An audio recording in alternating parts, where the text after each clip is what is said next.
All right, folks, Yishai Fleischer here. The war on the jihad is kinetic, meaning to say you got to excise them, you got to fight with them, you got to push them back. But we all know that there's also a narrative war. There's a component to the jihad's war on Israel, on America, on freedom-loving countries, which is in the mind, it's in the TikTok, it's in the campus, it's in ideas. Of spreading the ideas, undermining, for example, Israel's right to exist on its ancestral land, undermining United States support for Israel. They do that through ideas. One of the ways that they do it through ideas is through the immigration of students into American campuses.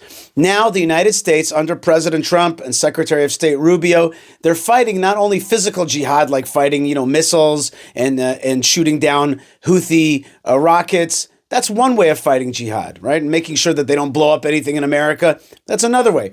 But kicking out jihadi instigators, teachers, so-called students who are really there in order to spread the ideas of jihad in the United States is a big step. Right now, there's a big case brewing, and that is to get rid of Mahmoud Khalil. He's a student at Columbia. He got a master's there. His wife is 8 months pregnant. She's an American. But he was spreading jihadism, and they also accuse him of all kinds of vandalism. The bottom line is that they think that he was a jihadi, and they want to send a message. We're not going to allow the jihadists to infiltrate American campus and destroy student life here, and to brainwash others, and to destroy our country from within. Our democratic principles are not there to undermine our country and allow all kinds of evil forces. There is no, as Secretary of State Rubio said, there's no God-given right to get a green card. There's no God-given right, some kind of natural right to get a student visa to the United States. When you come to the United States as a visitor, which is what a visa is, which is how this individual entered this country, as on a visitor's visa, okay?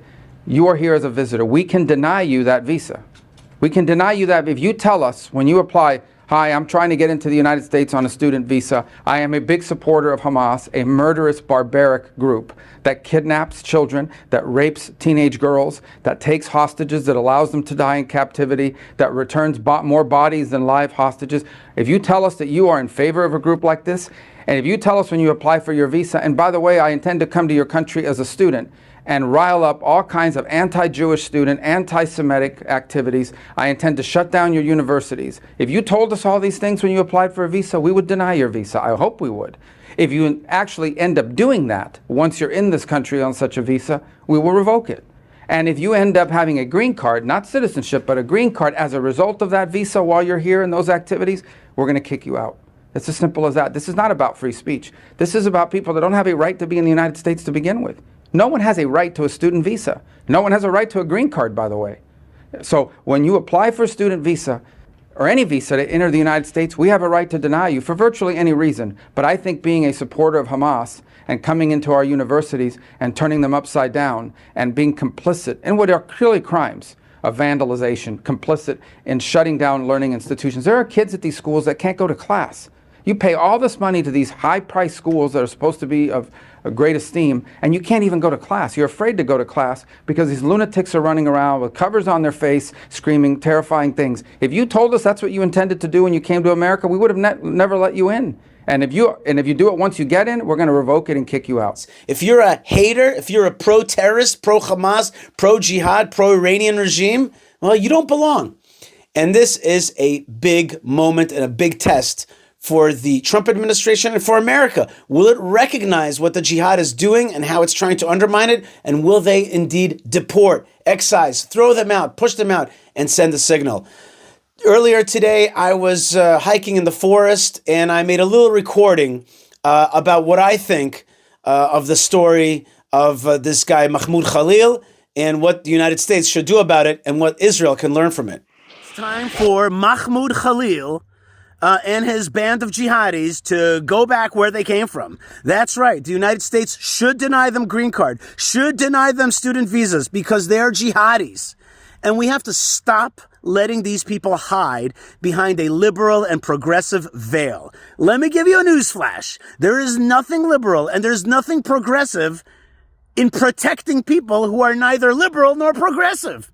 When you protect these people, they actually come onto your campus and teach your kids everything but liberalism and progressivism. They teach jihadism, which is hate, which is supersessionism, which is bigotry, which is violence. They teach these things. Why should we allow our kids to be brainwashed? And Israel should take a page from President Trump and Marco Rubio and be like, yeah, jihadis, they don't belong in our land. We have a land here to protect us from Nazism, neo-Nazism, and jihadism. It's called the State of Israel, and it should be a safe space for the Jewish people. It should be a protectorate. And we don't need jihad in our land or on our borders. We got to push them back. Mahmoud Khalil and your band of jihadis, you got to go back away from us. Go back to your place. You want to destroy it? That's your business. But our lands we're going to keep safe with the help of God and with the help of a little bit of common sense.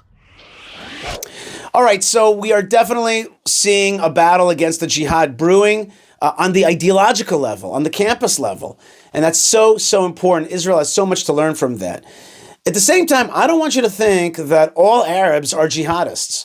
I have a few videos here of amazing Arabs who are actually fighting the jihad because they want to save their civilization. Muslims, Arabs, folks from Yemen, folks from Lebanon, from Syria, all over the world are pushing back. And I want you to see their pride, their spirit, and their courage. Their courage, because they're incredibly courageous to stand up to the jihad. Before we go to those videos, I just want you to remember that you could like, subscribe, comment, all that on this platform that you're watching, and you're part of it. And also don't forget to support us. In the comment section below, in the description, you'll find ways to support our efforts to broadcast truth and strength to the world. And of course, also a godly sense, a sense of heritage and a love of the Bible and of the great providence of the return of the Jewish people to the land of Israel. All right, here, without further delay, is our Arabs who are fighting back at international institutions, at the UN, and around the world, making a noise against the jihad and trying to save Abrahamic civilization. Are you outraged with the war in Gaza? So am I. My name is Rawan Osman. I'm half Syrian, half Lebanese. Since October 7th, I visited Israel 9 times, and I want to testify before God and you, Israel is not the problem. Last week, Israel buried Shiri Bibas with her children Ariel and Kfir. Hamas said they had been arrested. Forensic reports show they were choked to death in Gaza. But many who point fingers at Israel might do better to look in the mirror. I asked Qatar, why didn't you arrest the Hamas chiefs in Doha and demand release of the hostages? Why did you finance terror? And I ask Iran, why do you send billions to Hamas and Hezbollah instead of liberating your own people who are suffering oppression and poverty? Egypt, you charged Gazans thousands of dollars to escape the war. How can you lecture about the morality of displacing Gazans? Jordan, why have you refused to accept any Gazans? Are they not your own people? Lebanon, instead of discussing Hezbollah's political role, ban the party. Syria, if the new president is sincere about his transformation, I ask him to return the body of Eli Cohen. It's been 6 decades. Allow his wife to bury him before she dies. Hamas abuses dead bodies. Be a better Arab. Be a better Muslim. Thank you. Very powerful video. Wow. Okay, that was a Syrian-Lebanese woman, Rawan Osman, a very powerful speaker. And she challenged the other Arab countries. They're like, you make Israel into the bad guy? You guys are the bad guy. You guys allow jihadism to destroy our lives. Then you keep the borders closed. And so Arabs are starting to speak out. But I'm not done. This was all in this last few weeks. Listen to Luai Ahmed, okay, a Yemeni Arab speaking. There's a little preamble you'll see, cynical Europeans talking against Israel, and then Luai Ahmed and how he sees it. Let's take a look together. Justifies the appalling manner in which Israel has conducted its military operations in Gaza, which consistently breached fundamental principles of international humanitarian law. I give the floor to United Nations Watch. Hi, Commissioner. My name is Luai Ahmed, and I come from Yemen. I ask the UN, the Arab League, and everyone who has been raising the Palestinian flag since October 7, where is the flag of Yemen? In my country, 500,000 people have died in the last 10 years. the biggest famine and humanitarian crisis in modern history. Why does no one care when 500,000 Yemenis die?